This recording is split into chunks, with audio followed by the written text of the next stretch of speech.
You are watching Rahinijar TV with Ilama Sayyid Abdul Basit Bukhari. اعوذ باللہ من الشیطان الرجیم بسم اللہ الرحمن الرحیم قال اللہ تعالی فی الکلام المجید والفرقان الحمید۔ میرے ساتھ مل کے پڑھیے جی، بسم اللہ الرحمن الرحیم۔ قل ان کنتم تحبون اللہ فاتبعونی یحببکم اللہ ویغفر لکم ذنوبکم واللہ غفور الرحیم۔ قل اطیعوا اللہ والرسول فَإِن تَوَلَّوْا فَإِنَّ اللَّهَ لَا يُحِبُّ الْكَافِرِينَ۔ صدق اللہ العظیم۔ ترجمہ سماعت فرمائیے۔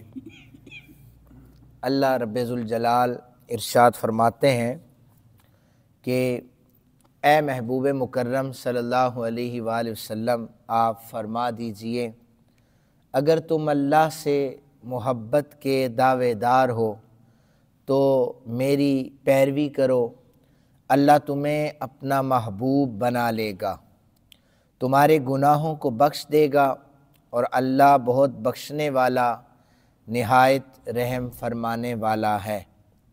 آپ کہیے اللہ کی اطاعت کرو اور رسول کی، پھر اگر وہ روگردانی کریں تو بے شک اللہ کافروں کو دوست نہیں رکھتا۔ یہ جو پچھلی آیات بیان ہوئی تھی، ان میں اللہ تعالیٰ نے کفار سے محبت، دوستی سے منع فرمایا تھا۔ اب رب ذوالجلال نے خود کی محبت کو بتانا چاہا اور بتایا کہ تم میرے ساتھ محبت کرو، اور اگر چاہتے ہو کہ مجھ سے محبت کروں تو پھر تمہیں یہ کرنا پڑے گا کہ میرے محبوب مکرم صلی اللہ علیہ وآلہ وسلم کی پیروی کرنی پڑے گی، اتباع کرنی پڑے گی، تو یحببکم اللہ، میں اللہ خود بخود تم سے پیار کرنے لگ جاؤں گا۔ پیار کرنے کا، محبت کا ایک انداز قرآن پاک نے ہمیں بتایا۔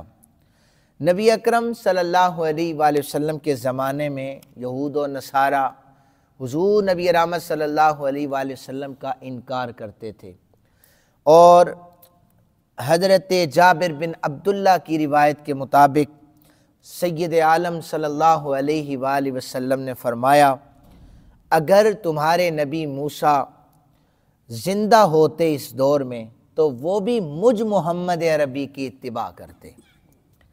اور پھر حضرت عیسیٰ علیہ السلام کے متعلق فرمایا کہ جب ابن مریم کا نزول ہوگا تو وہ بھی میری شریعت پر عمل کریں گے۔ حضرت عیسیٰ بھی، عیسائیوں کے نبی بھی اور یہودیوں کے نبی بھی سید عالم صلی اللہ علیہ وآلہ وسلم کی شریعت کو فالو کریں گے۔ تو پھر اس کے بعد ان آیات میں کے ضمن میں فرمایا کہ صحابہ کرام اس کی تفسیر بیان کرتے ہیں، نبی اکرم صلی اللہ علیہ وآلہ وسلم مسجد حرام میں تشریف لے گئے، وہاں قریش بتوں کو سجدہ کر رہے تھے، تو آپ نے فرمایا اے جماعت قریش، بخدا تم ملت ابراہیم کی مخالفت کر رہے ہو۔ اچھا، یہودی بڑے آسانی سے یہ کہہ دیتے تھے کہ ہم تو حضرت ابراہیم کے ماننے والے، جبکہ حضرت ابراہیم خلیل اللہ تو بتوں کو توڑنے والے، آپ نے تو سارے بتوں کو کلہاڑے سے توڑ دیا تھا۔ تو آپ نے فرمایا کہ تم ملت ابراہیم پر نہیں ہو بلکہ ملت ابراہیم کی مخالفت کر رہے ہو۔ قریش والوں نے جواب دیا کہ ہم اللہ کی محبت میں اس کی عبادت کر رہے ہیں، تاکہ یہ بت ہمیں اللہ کا قرب دے دیں، یہ اللہ کے قریب ہمیں کر دیں۔ تو فوراً یہ آیت نازل ہوئی کہ بتوں کو پوجنے سے، ان کی خدمت کرنے سے تم ہرگز اللہ کے قریب نہیں ہو سکتے۔ اللہ کے قریب ہونا چاہتے ہو تو جو اس وقت میرا نبی جناب محمد پاک صلی اللہ علیہ وآلہ وسلم تمہارے درمیان رسول بن کر بھیجے گئے ہیں، ان کی پیروی کرو، ان کے بتائے ہوئے رستے پر چلو، یحببکم اللہ، اللہ تم سے پیار کرے گا۔ اچھا، محبت کے انداز بھی بتائے علماء کرام، کہتے ہیں کہ انسان جس چیز کو اپنے گمان کے مطابق اچھا گمان کرے، پھر اس چیز کے ارادہ کرنے کو محبت کہا جاتا ہے۔ اور یہ تین طرح کی ہوتی ہے، محبت تین طرح کی ہوتی ہے۔ ایک، انسان لذت کی وجہ سے محبت کرتا ہے، یا تو عمدہ کھانوں سے پیار کرتا ہے، اس سے لذت لی جائے، یا حسین عورتوں سے پیار کرتا ہے، لذت حاصل کی جائے، یہ ایک محبت کی قسم ہے۔ دوسری بتائی کہ کبھی انسان نفع کی وجہ سے محبت کرتا ہے، فائدہ اس سے ہو جائے، تو وہ انسان اطباء یا حکماء سے محبت کرتا ہے۔ اور پھر کبھی انسان فضل اور کمال کی وجہ سے محبت کرتا ہے، اور یہ کوئی کوئی کرتا ہے۔ اور وہ فضل اور کمال یہ ہے کہ جب انسان فضل اور کمال کی وجہ سے محبت کرتا ہے، وہ اللہ کے دوستوں سے محبت کرتا ہے، وہ علماء کرام سے محبت کرتا ہے۔ یہ محبت کا ایک معیار ہے جو ہمارے درمیان مفقود ہو چکا ہے۔ ہم صرف اپنے مطلب کے لیے علماء سے بھی پیار کرتے ہیں، آپ کے مطلب کی باتیں علماء کریں تو وہ اچھے ہیں، جس دن آپ کے مطلب کی باتیں یا آپ کے اگینسٹ انہوں نے بات شروع کی تو اس وقت آپ نے انہیں بھی چھوڑ دینا ہے۔ یاد رکھیں کہ جب سے لوگ علماء کرام سے دور ہوئے تو قرب قیامت کی نشانیوں میں سے یہ نشانی ہے کہ لوگ اتنے دور ہو جائیں گے قرآن سے کہ ان کی اولاد کو بتایا جائے گا کہ لا الہ الا اللہ محمد رسول اللہ، وہ کہیں گے ہاں ہمارے آباء و اجداد پڑھا کرتے تھے، ہم نے سنا ہوا ہے۔ یہ قرب قیامت میں اولادیں یہ کہیں گی۔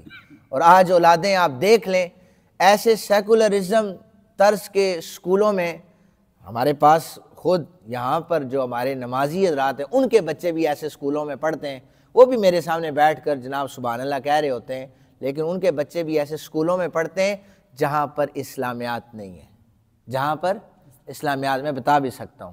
لیکن کیا ہے کہ وہ خود ہی انہیں اس طرف اس رستے پر چلا رہے ہیں، تو کل ان سے کسی محبت کی، کسی نیکی کی یا اچھے کام کی امید ہرگز نہ رکھیں۔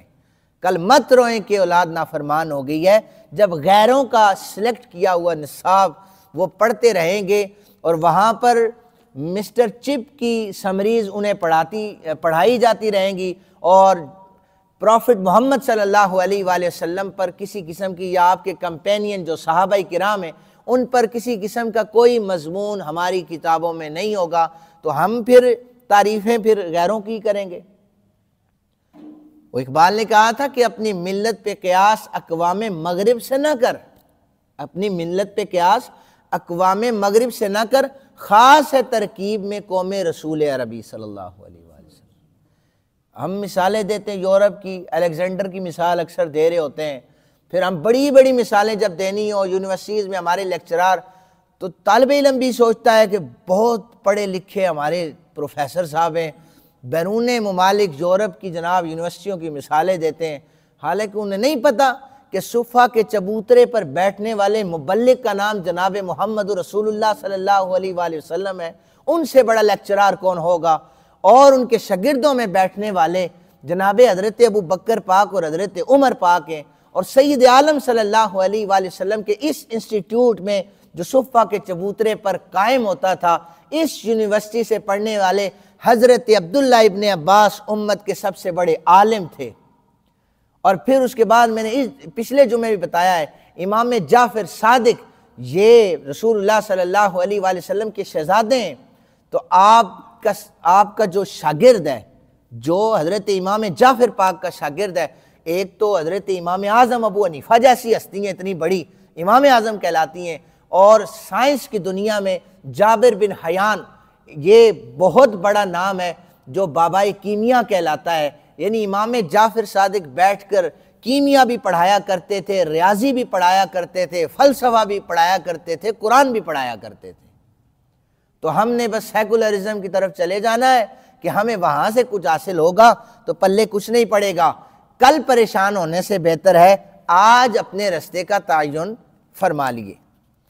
حضرت انس رضی اللہ تعالی عنہ بیان کرتے ہیں، نبی اکرم صلی اللہ علیہ وآلہ وسلم نے اسی آیت کے ضمن میں انہوں نے لکھا ہے کہ کوئی شخص اس وقت تک مومن ہی نہیں ہو سکتا جب اس کے نزدیک اس کے والد سے، اس کی اولاد سے اور اس کے مال یہ سب لوگوں سے بڑھ کر زیادہ عزیز نہ ہو جاؤں۔ نبی اکرم صلی اللہ علیہ وآلہ وسلم کی محبت ہمیں اولاد سے زیادہ کرنی ہوگی، ہمیں دوستوں سے، لوگوں سے سب سے زیادہ حضور سے محبت کرنی ہوگی۔ اور اگر کوئی شخص یہ کہے میں بہت بڑا توحیدی ہوں، میں توحید پر بیان کرتا ہوں، صرف اور صرف توحید ہے، آپ صرف توحید بتاتے رہیں اور رسالت سے لوگوں کو دور کرتے رہیں، تو آپ تو کامل مومن نہیں ہو سکتے۔ آپ رسالت بیان کریں، جب آپ رسالت بیان کریں گے آپ توحید خود بخود آپ کے اندر آ جائے گی، اس لیے کہ ساری کی ساری جتنی رسالت ہے وہ تو توحید پر مبنی ہے۔ اب نبی اکرم صلی اللہ علیہ وآلہ وسلم قرآن پاک میں آیت اللہ رب ذوالجلال نے اس کا نزول کیا، لیکن کل سے اس کی ابتدا کی جا رہی ہے کہ آپ کہیے لوگوں۔ اللہ تعالیٰ نے اتنی آیات میں خود ہی احکامات جاری کیے، لیکن جن آیات میں زور تھا زور دے کر فرمایا کہ کل آپ فرما دیجئے۔ معیار محبت کا یہ بتایا کہ اللہ سے پیار کرنا چاہتے ہو تو محمد عربی صلی اللہ علیہ وآلہ وسلم سے محبت کرو۔ یا رسول اللہ سے محبت کریں تو آپ کی اتباع کریں گے، حضور آپ سے محبت کریں تو پھر ہمیں کیا کرنا ہوگا؟ سنیں حضرت ابو ہریرہ رضی اللہ تعالیٰ عنہ آپ فرماتے ہیں نبی اکرم صلی اللہ علیہ وآلہ وسلم نے فرمایا جو مجھ سے محبت کرنا چاہتا ہے تو پھر وہ ایسا کرے میری اولاد حسنین کریمین طیبین طاہرین سے محبت کرے۔ جب ان میرے شہزادوں سے محبت کرو گے پھر بھی میں تم سے پیار کرنے لگ جاؤں گا۔ حضور نے اپنی محبت کا معیار بھی یہ بتایا کہ میری اولاد سے پیار کرو، اور یہ سنن ابن ماجہ کی حدیث مبارکہ ہے کہ پھر جس نے میری اولاد سے بغض رکھا میں اس سے بغض رکھوں گا، اور جس سے میں بغض رکھوں گا اس سے اللہ وحدہ لم یزل بھی بغض رکھے گا۔ دوسرا معیار بتایا صحیح بخاری شریف جلد نمبر 1 ہے اور صفحہ نمبر 963 ہے۔ حضرت ابو ہریرہ رضی اللہ تعالیٰ عنہ اس حدیث پاک کے راوی ہیں۔ سید عالم صلی اللہ علیہ وآلہ وسلم نے فرمایا اللہ تعالیٰ فرماتا ہے، حدیث قدسی ہے، جو شخص میرے ولی سے عداوت کرتا ہے، میرے دوست سے عداوت کرتا ہے، میں اس سے اعلان جنگ کرتا ہوں۔